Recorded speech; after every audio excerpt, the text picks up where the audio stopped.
শেখ হাসিনা আমাদেরকে কি বলছে খেয়াল করেন। শেখ হাসিনা আমাদেরকে বলছে যে আমি যদি না থাকি তাহলে বাংলাদেশের মধ্যে এরকম মৌলবাদিতা, স্বাধীনতা বিরোধী শক্তি তাদের উত্থান ঘটবে। আপনারা কি শেখ হাসিনার সেই বক্তব্যকে প্রমাণ করার জন্য উঠে পড়ে লাগছেন?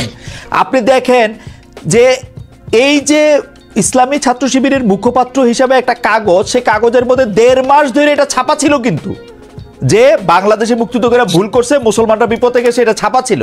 এটা নিয়ে প্রতিবাদ হওয়ার পর আমি নিজের কানে ইসলামী ছাত্র শিবিরের সেক্রেটারিকে এটাকে জাস্টিফাই করতে শুনছি, বলছে বিভিন্ন ধরনের মত পথকে নাকি এখানে এক করা হচ্ছে। দেখেন খালেদ মহিউদ্দিন ভাই, স্বাধীনতার পক্ষের শক্তি আর বিপক্ষের শক্তিকে আপনি কিভাবে সংজ্ঞায়িত করবেন আমি জানি না, কিন্তু আমি সংজ্ঞায়িত করতে গেলে আমি বলবো আহমেদ আফগানি যেটা লিখেছে তাকে সেজন্য শাস্তির মুখোমুখি হওয়া উচিত, এবং এর প্রতিবাদ আমরাও জানিয়েছি। আমরা একই সাথে তাদের যেই মুখপাত্র যে সংবাদ পত্রটি মাসিক, সেটাকে আমরা বলছি সেটার এডিটর, সে তো এটা না পড়ে এটা ছাপাতে পারে না, তাকেও আইনের মুখোমুখি করা উচিত। কিন্তু তাই বলে ছাত্র শিবির করা সকলকেই স্বাধীনতা বিরোধী রাজাকারের সন্তান বলতে আমি প্রস্তুত নই। আমি দেখেছি তাদের মধ্যে, আমি অনেক শিবির সন্তানকে দেখেছি, তাদের মধ্যে যে দেশপ্রেম আছে যেটা ছাত্রলীগ এতদিন বলে পড়তে তাদের মধ্যে তার ন্যূনতম নেই। কিন্তু পাশাপাশি বাংলাদেশের ছাত্র দল, ছাত্র শিবির প্রত্যেকের মধ্যে আমি দেশপ্রেম দেখেছি।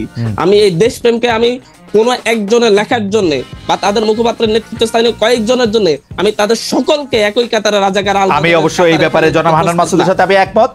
মাসুদ আমার সন্তানের মতো। আমি যখন ছাত্রলীগের প্রেসিডেন্ট 80 সনে, ওই সময় কিন্তু ও জন্মগ্রহণ করে নাই। আমি 80 সনে ছাত্রলীগের প্রেসিডেন্ট, 83 পর্যন্ত এরশাদ বিরোধী আন্দোলনের আমি প্রধান নেতা। যেদিন জয়নাল, জাফর, মুজাম্মেল, কাঞ্চন, দীপালি শাহ, আমি প্রধান নেতা, আমি একা বক্তৃতা করছি। এগুলো তো এদেরকে বলে লাভ নাই তো এইসব কথা। তুফাইল আহমদরা কারা, শাহ মুয়াজ্জেমরা কারা, নূরে আলম সিদ্দিকে মুক্তিযুদ্ধ কারা করছে, এরা কি আন্দোলন সংগ্রাম করে? আমার কথা শুনে লন, আমি কথাটা এক সেকেন্ড।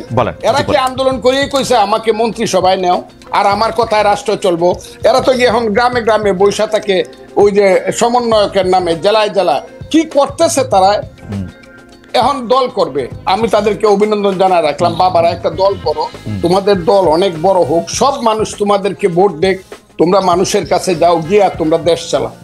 কিন্তু আমাদেরকে নিয়ে, আমাদের মুক্তিযুদ্ধ নিয়ে কটাক্ষ করিয়া যা ইচ্ছা তা বলবা যে আমরা মাপ চাইতে হবে, এখন মুসলমানরা আল্লাহর কাছে মাপ চাইতে হবে মুক্তিযুদ্ধের, এই কথাটাও আমাদেরকে সহ্য করতে হবে।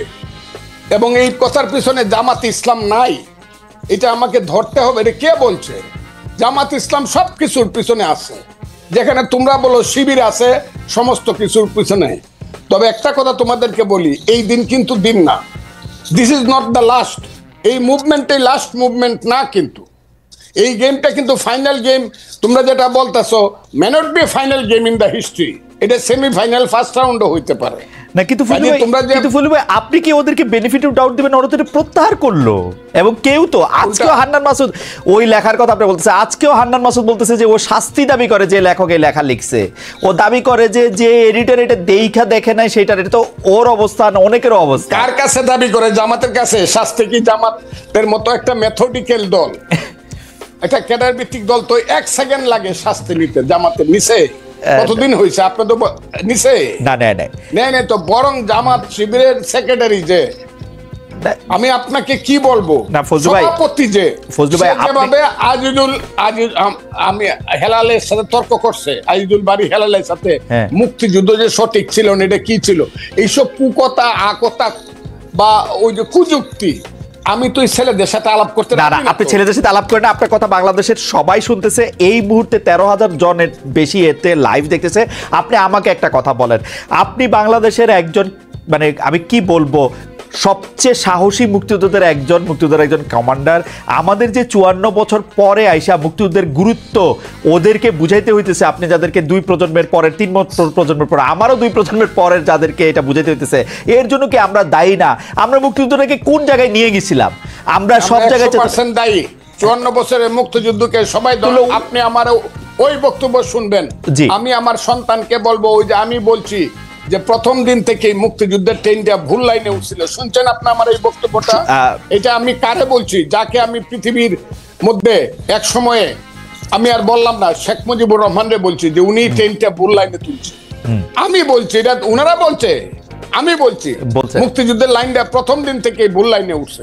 এটা যাওয়ার কথা ছিল চিটাগাং, কিন্তু এটা টঙ্গী গিয়ে কিন্তু ফজল ভাই আমার একটা আফসোস কি জানেন, যেই কথা আপনি ধরেন 1972, 73, 74 সালে আপনি বলতেছেন 30 বছর 35 বছরের একটা দুর্দণ্ড প্রতাপশালী যুবক, সেই কথাই যখন আবার ওরা বলে, ওর কাছাকাছি কথা বললে আপনি এটা সহ্য করতে পারতেছেন না, এটার কারণটা কি আসলে? না, ওরা তো মুক্তিযুদ্ধটাকে মাকে অস্বীকার করে, মাকে যে অস্বীকার করে সে সন্তান না। আমি তো মাকে অস্বীকার করি না, আমি বলি আমার মাকে ভুল পথে নেওয়া হয়েছে, আমি বলি সেইটা। আমি তো মাকে অস্বীকার করি না, তো মা অস্বীকার করে, তাই নাকি?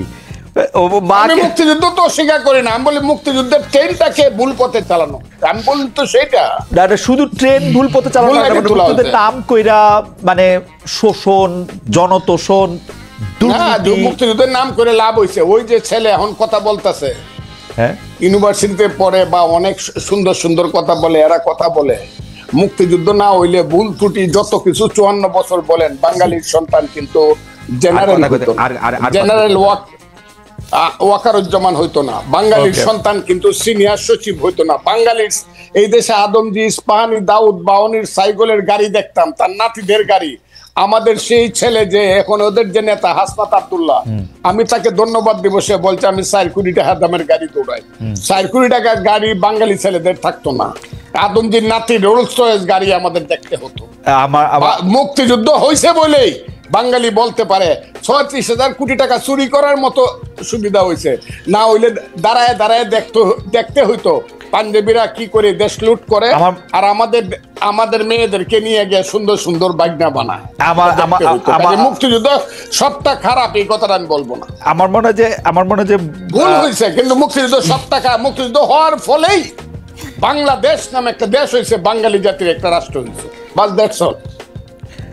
আমি আপনাকে শেষবারের মতো আসবো 1 মিনিটের একটা প্রশ্ন করার জন্য। সেই প্রশ্নটা হচ্ছে এরকম যে আপনি বাংলাদেশের রাজনীতির, যেটা আমি প্রথমে করেছিলাম, যে 54 বছরের মধ্যে কোন সময়টা বাংলাদেশ রাষ্ট্র হিসাবে মুক্তিযুদ্ধের আদর্শে পরিচালিত হয়েছে বলে আপনি মনে করেন, সেটা আমরা আপনার কাছ থেকে শেষ কথা শুনবো। আমি একটু জনাব হান্নান মাসুদের কাছে যেতে চাই। আপনি এমন জায়গাতে আমার নিয়ে আইলেন, এই ছেলে আমার 3 জেনারেশনের ছোট ছেলে মানুষ, তার সাথে আমি মুক্তিযুদ্ধ আদর্শ বাম ডান কিছুই থাকবে না, সব মিলেমিশা করতে হবে। শুধু এদেরকে নেতা ওরা বুঝবে কয়েকদিন পরে। ওই যে এরা যেমন 6 মাস পরে বুঝছে যে একটা মুক্তিযুদ্ধ ছিল, তাদের নেতা মাহফুজ আলম বলছে 6 মাস লাগবে না, এরা 1 মাস পরেই বুঝবে আরো কি কয় এরা। আমি এই কথাটা বলে দিলাম, বাবারা তোমরা ভালো থাকো। কিন্তু একটা কথা আমরা চেয়েছিলাম যে হচ্ছে যদি আসলে যদি হচ্ছে তাদেরকে রাজাকার আলবদর মনেই হতো, তাহলে 14-18 যখন তাদেরকে ধানের শীষ তুলে নিলেন, তখন কেন আমার ফজল ভাই প্রতিবাদ করেন? আমি তোমার বাবা, তোমার কথার সময় আমি কোনো কথা বলি নাই, তুমি একটু শোনো। কারণ তোমাদের আমি এই প্রথম একজন মহান নেতার সাথে বসলাম, তোমাদের মতো যারা একদম বিপ্লব করছো। এর আগে কোনো মহান নেতার সাথে আমি বসি না। আমি আগে জানলে মহিউদ্দিন সাহেবরে আমি অন্য কিছু বলতাম। শুনো তুমি কথাটা, ফাউন্ডেশন কি বুঝায়? একটা বিল্ডিং এর ফাউন্ডেশন, বাংলাদেশের ফাউন্ডেশন কি? বাংলাদেশ নামটা কিভাবে হলো, কিসের মধ্য দিয়ে বাংলাদেশ? এটা তো নামটা ছিল পূর্ব পাকিস্তান, এটা বাংলাদেশ হলো কেমনে? তুমি 47-কে বলতেছো আজাদির যুদ্ধ। আজাদির যুদ্ধ তো 52 সনে শেষ হয়ে গেছে। 52 সনে আইসেই তো স্লোগান হয়ে গেল আমার মায়ের ভাষা কেড়ে নেওয়া যাবে না, যখন পাকিস্তানিরা পাঞ্জাবিরা আমাদের ভাষা কেড়ে নিতে চাইলো। মাত্র 5 বছরের মাথায় তো সব শেষ হয়ে গেল। এরপরে 52 থেকে যে তোমার সাথে কি বলবো, 69, 71, তোমার বাবার জন্ম কত সনে আমি জানি না, আরো পরে হবে, আমার চেয়ে ছোট হবে তোমার বাবা। তুমি একটা কথা মনে রাখবার চেষ্টা করো, ইতিহাস বাদ দিয়া বাংলাদেশের এই যে 62, 64, 66, 69, 71 বাদ দেয়া শুধু তোমরা এসে একটা আন্দোলনে জয়লাভ করে ফেলছো এবং আন্দোলনের মাথায় তোমরা দাঁড়াইছো। এই ফসলটা কিন্তু বপন করছে জমির মধ্যে বিএনপি সহ বিরোধী দল। বীজ ফালাইছে বিরোধী দল, চারা লাগাইছে বিরোধী দল, আলিবাজ দিছে বিরোধী দল, ধান হলুদ করছে, পানি দিছে বিরোধী দল। তোমরা এসে 1 মাসে কাইটা দিছো। 1 মাসে কাইটা দিয়ে তোমরা মনে ছোট প্রশ্ন করতে চাই, আপনি যাদেরকে বলতেছেন ওরা এসে কাইটা দিছে, ওরা না আসলে আপনারা কি কাটতে পারতেন? একদম একদম, হয়তো বা আরো 15 দিন পরে হইতো, আরো 1 মাস পরে হইতো, কিন্তু হতো না কে বলছে? হয় নাই তো একদম, কারণ জিনিসটা তো একদম পাকা ছিল তো।